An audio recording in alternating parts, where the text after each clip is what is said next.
Halo everyone, balik lagi bersama dengan gue Jo dari channel Bang Jo Review. Di video kali ini gue pengen ngebahas mengenai salah satu handphone mid-range dari Samsung yang udah dirilis beberapa bulan yang lalu. Dan kebetulan sekarang di tangan gue ini udah ada Samsung Galaxy A52 yang harga secondnya tuh udah lumayan murah. Nah, HP ini tuh sekarang udah bisa kalian dapetin dengan harga sekitar 4 jutaan aja di akhir tahun 2021 ini. Dan menurut gue dengan harga 4 jutaan kayaknya HP ini tuh worth it banget nih. Seandainya kalian pertimbangin di tahun 2021 ini. So, kira-kira apa sih yang bikin Samsung Galaxy A52 ini tuh masih worth it buat kalian beli sebagai daily driver? So, buat kalian penasaran sama jawabannya, tanpa basa-basi lagi, langsung aja check this out.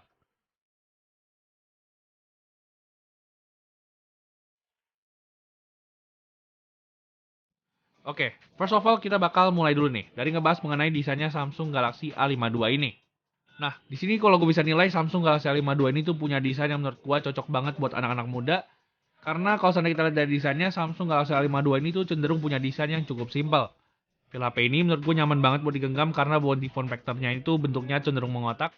Dan untuk feel di tangannya pun Samsung Galaxy A52 ini menurut gue tuh masih cukup ringkes buat dipegang. Cuman emang sayangnya aja Samsung itu ngasih bahan dasar plastik pada bagian bodinya yang somehow sebenarnya gue nggak gitu masalahin sama masalah body plastiknya, tapi sayangnya HP ini tuh pada kenyataannya gampang banget buat baret. Nah, kebetulan HP ini adalah HP second yang gue dapetin di toko online dan kebetulan juga HP ini tuh kalau seandainya kita lihat dari bagian bodinya udah ada beberapa baret-baret di bagian bodi si Samsung Galaxy A52 ini.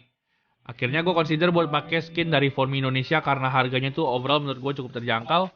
Dan kalau seandainya kalian pengen beli skin kayak gini, kalian langsung aja bisa mampir nih ke link yang ada di kolom deskripsi.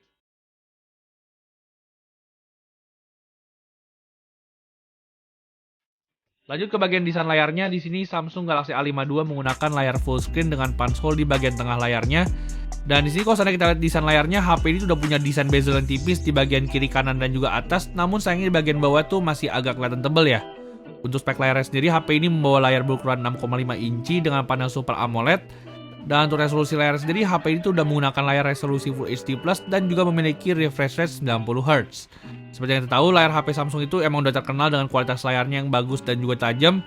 Begitu juga di Samsung Galaxy A52 ini gue ngerasain kualitas yang sama nih, sama klaim-klaim orang-orang yang selama ini bilang kalau layar Samsung tuh emang bagus. Yes, menurut gue tuh layar dari Samsung Galaxy A52 ini udah oke banget untuk ukuran HP mid-range. Dimana kualitas layar dari Samsung Galaxy A52 ini tuh menurut gue udah cukup tajam dan juga punya warna yang menurut gue tuh udah cukup vibrant. Meskipun di sini gue perlu akui juga kalau layar dari Samsung Galaxy A52 ini tuh bukannya terbaik untuk ukuran HP mid-range, tapi at least di sini Samsung Galaxy A52 ini tuh udah dibekali dengan setup dual stereo speaker yang enak banget nih kalau seandainya dipakai untuk kebutuhan multimedia.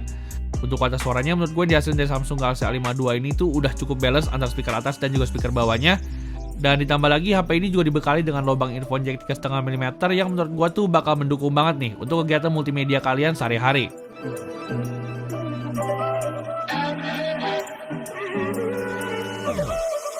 Lalu berlanjut ke sektor performanya, sebenarnya untuk performanya Samsung Galaxy A52 ini tuh cukup standar ya. HP ini tuh pakai chipset Snapdragon 720G. Namun yang menurut gue bikin HP ini spesial, HP ini tuh punya RAM 8GB dengan storage-nya yang besar banget yaitu 256GB. Biasanya kan kalau seandainya kita cek di pasaran saat ini dengan harga 4 juta sampai 5 jutaan itu kalian bakal temuin storage 128GB aja. Tapi dengan Samsung Galaxy A52 ini kalian bisa dapetin handphone dengan storage 256GB yang lebih kerennya lagi tuh bisa ditambahkan dengan micro SD. Untuk performa daily use-nya tentu aja HP ini tuh menurut gue udah cukup banget. Dimana di sini gue juga ngetes HP ini dengan benchmarknya dan HP ini tuh berhasil dapetin skor 335.000 untuk Antutu benchmark. Letak kelebihan lainnya, HP ini juga memiliki user experience yang sama kayak HP flagship dari Samsung yaitu One UI 3.1. Dan One UI 3.1 dari HP ini tuh juga berjalan di Android 11 yang menurut gue tuh secara overall performanya ini tuh udah lumayan banget.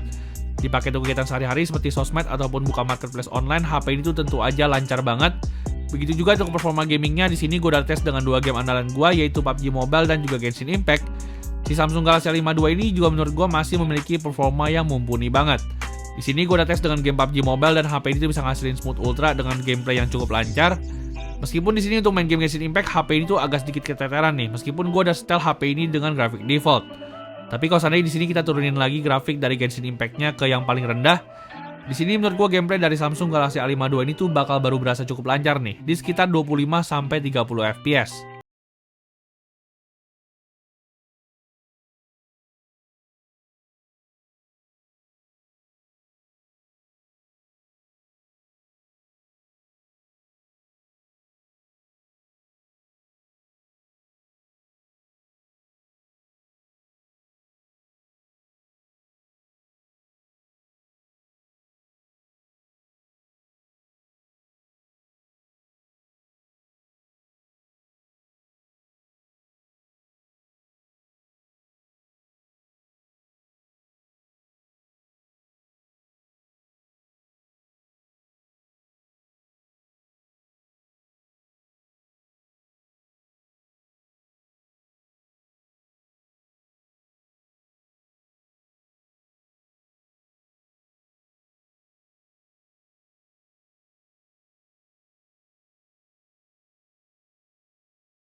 Ini juga memiliki fitur night mode di kamera utama maupun kamera ultrawide-nya.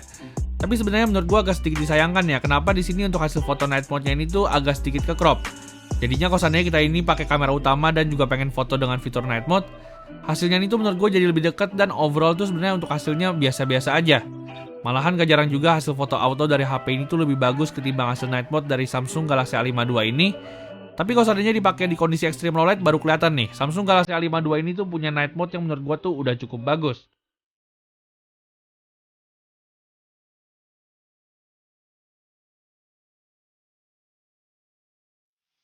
Lalu sekarang kita lanjut ke sektor videografi dari Samsung Galaxy A52. Di sini gue udah ngetes nih dengan beberapa resolusi yang udah disediain dari Samsung Galaxy A52 ini. Di sini gue pakai resolusi Full HD 60 fps dan juga 4K 30 fps untuk kamera utamanya. Dan untuk kamera ultrawide-nya pun gue juga pakai resolusi mentoknya yaitu di 4K 30 fps. Di sini gue agak menyayangkan fitur OIS ini tuh nggak bekerja dengan baik di Samsung Galaxy A52 ini. Dimana di semua perekaman yang udah gue coba hasilnya tuh menurut gue cenderung shaky. Jadinya di sini kalau seandainya kalian tuh pengen ngasilin stabilisasi yang bagus, kalian itu terpaksa menggunakan resolusi 1080p 30 fps yang menurut gue tuh udah kurang banget nih kalau seandainya kalian itu pakai untuk standar mid-range di tahun 2021.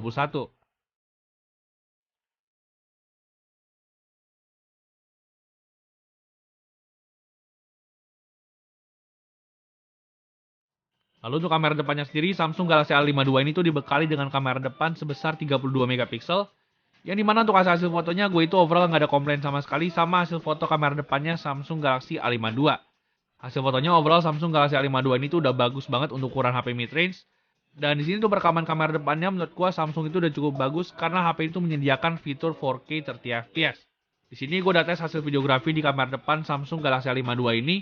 Dan buat kalian penasaran dengan hasil videografi dari kamera depan HP ini, langsung aja bisa simak di video berikut ini. Oke, jadi ini adalah contoh perekaman kamera depan dari Samsung Galaxy A52. Dan sekarang ini gue lagi pakai perekaman di resolusi tertingginya yaitu 4K 30 fps. Nah, kira-kira gimana nih untuk stabilisasinya dan juga untuk audionya? Langsung aja kalian bisa nilai sendiri gimana hasilnya. Thank you. Oke, lalu setelah bahas kameranya kita lanjut ke sektor yang terakhir yaitu mengenai harga dan juga kesimpulannya. Untuk harganya sendiri saat ini Samsung Galaxy A52 ini dengan varian RAM 84256 itu dibanderol dengan harga sekitar 4 jutaan aja. Dan menurut gue dengan harga 4 jutaan Samsung Galaxy A52 ini tuh bakal worth it banget nih buat kalian beli, terutama buat kalian yang mentingin storage gede. HP ini tuh menurut gue cocok banget kalau seandainya kalian itu lagi cari daily driver di harga 4 jutaan. Karena di sini Samsung Galaxy A52 dengan harga 4 jutaan itu ngasih experience HP mid-range yang berasa kayak HP flagship. Fitur-fitur esensial di HP flagship Samsung pun juga nggak ketinggalan, yaitu seperti fitur NFC dan juga IP67, yang dimana menurut gue fitur IP67 ini tuh jarang banget nih ditemuin di HP-HP mid-range brand lain selain HP Samsung. Jadinya overall menurut gue Samsung Galaxy A52 ini tuh worth it banget seandainya kalian pengen beli HP ini sebagai daily driver. Karena menurut gue dari segi performanya dan juga value to money-nya, HP ini tuh menurut gue tuh worth it banget buat kalian beli. So kira-kira segitu dulu aja video kita mengenai review dari Samsung Galaxy A52. Like kalau kalian suka dengan video ini dan jangan lupa subscribe channel ini. Kita jumpa lagi di video selanjutnya. Thank you.